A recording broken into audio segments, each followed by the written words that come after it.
Lady DJ అమ్మాయిలు వచ్చేశారు. ఇక డీజే టిల్లుకి చిల్లే. పూర్తి వివరాలకు చదవండి రేపటి సాక్షి హైదరాబాద్ ఎడిషన్.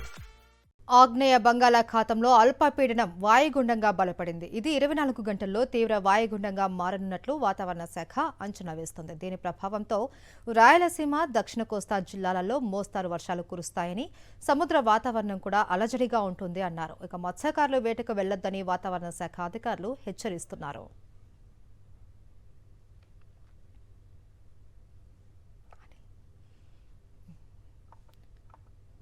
ఆగ్నేయ బంగాళాఖాతంలో అల్పపీడనం, దీనికి సంబంధించి పూర్తి వివరాలు విశాఖపట్నం నుంచి మా ప్రతినిధి అనిల్ అందిస్తారు. అనిల్.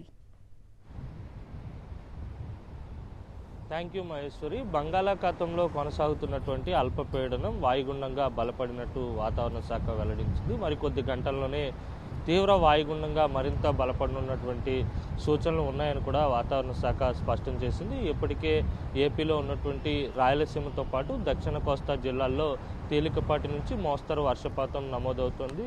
మరోవైపు సముద్ర వాతావరణం కూడా అలజడిగా ఉంటుంది కనుక మత్స్యకారులు ఎవరు వేటకు వెళ్లరాదని వాతావరణ శాఖ సూచించింది.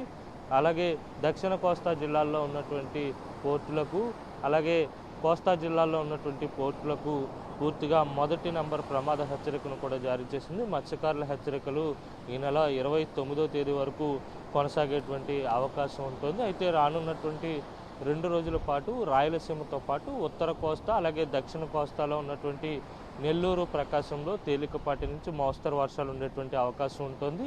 ప్రధానంగా 27వ తేదీన నెల్లూరు, ప్రకాశం జిల్లాలో భారీ వర్షాలు 1-2 చోట్ల ఉండేటువంటి అవకాశం కూడా ఉందని వాతావరణ శాఖ స్పష్టం చేసింది. దీని ప్రభావం అంతా కూడా తమిళనాడు, రాయలసీమ, దక్షిణ కోస్తా జిల్లాలపై ప్రధానంగా ఉండేటువంటి అవకాశం ఉంటుంది. తీవ్ర వాయుగుండం అయిన తర్వాత దాని ప్రభావం మరింత పెరిగేటువంటి సూచనలు ఉంటాయి. అలాగే తీరాన్ని తాకేటువంటి క్రమంలో కూడా గాలుల వేగం అధికంగా ఉండేటువంటి సూచనలు ఉన్నాయి కనుక తీర ప్రాంత ప్రజలంతా కూడా అత్యంత అప్రమత్తంగా ఉండాలని వాతావరణ శాఖ స్పష్టం చేసింది. ఇప్పటి వరకు చూస్తే కనుక 35 నుంచి 45 కిలోమీటర్ల వేగంతో గాలులు వీస్తున్నాయి.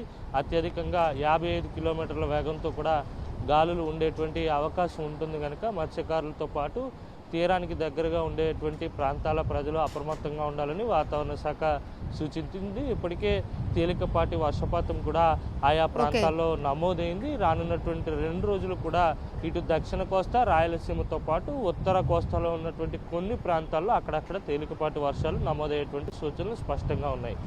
Over to studio. Right, thank you Anil.